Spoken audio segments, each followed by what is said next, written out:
Right now, the government of Samburu County has given herders in Samburu Central Sahiwal cattle to improve breeding. Also, the residents of Kawangware 46 here in Nairobi are complaining about the garbage landfill that has become a nuisance to them. This and many more in the county news. Samburu County government has given 900 Sahiwal cattle to breeders of Samburu Central area in a bid to increase meat and milk production. The governor of Samburu, Lati Lelelit, led the activity while those who benefited praised the initiative. Every single resource yenye sisi tumepeana hakuna imefanywa kwa hii ofisi. Imefanywa na watu katika vijiji yao. Hakuna concept ingine kama hiyo imefanya Kenya. Ng'ombe kama hizi hata kwa historia hakuna, hatujapata. Kwa hivyo tumepata kwa hii serikali ya Ruto na tumepata kwa hii serikali Excellency Governor Lati Lelelit. Meanwhile, the residents of 46 Kawangware area here in Nairobi are complaining about the collecting area turned dump site, which has overflowed, blocking roads in this area.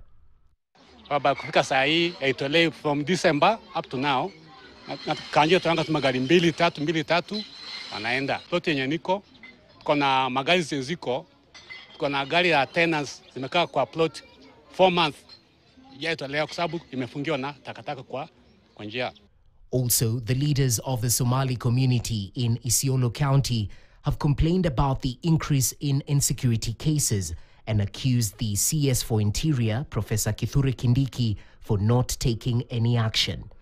Development ya serikali yote inaangalia Isiolo, barabara yote zinaangalia Isiolo, kila pahali inafanya namna hiyo. Kama Isiolo mwenyewe saa hii ndio inapata hii shida, sasa sijui county zile wa Northern Kenya ambayo wako mpakani itakuwa namna gani.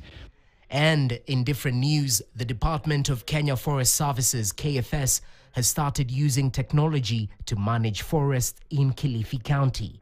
Kama Kenya Forest Service tuko na njia nyingine ambayo tunaitumia kuweza kujua happenings katika eneo hili la Kilifi katika misitu, ambao tunapata alerts au tunapata ujumbe kutoka kwa satellite ambao unatueleza mahali fulani pamefunguka. Sasa tunaweza kuenda tukaweze kujua ni kitu gani ambacho kimetendeka na ni hatua gani ambayo tutaifanya. Finally, Douglas Mbilu, the Speaker of Makueni County, has asked the leaders from Machakos County to avoid boundary conflicts, urging them to resolve the issue in a peaceful way. If you are a leader in Taita Taveta and you claim that Mutituande and Mackinnon are in Taita Taveta, you are likely to be elected. But I want to warn the current governor. It's not going to help you, because those dramas is either you deliver to the people or you continue lying to them that you're going to claim Mackinnon and claim Mutituande for re-election. So that is a drama that has been caused by leaders from Taita Taveta to cause friction between Kambas and Taitas, which you are not going to allow. Now, dairy farming is an important player that contributes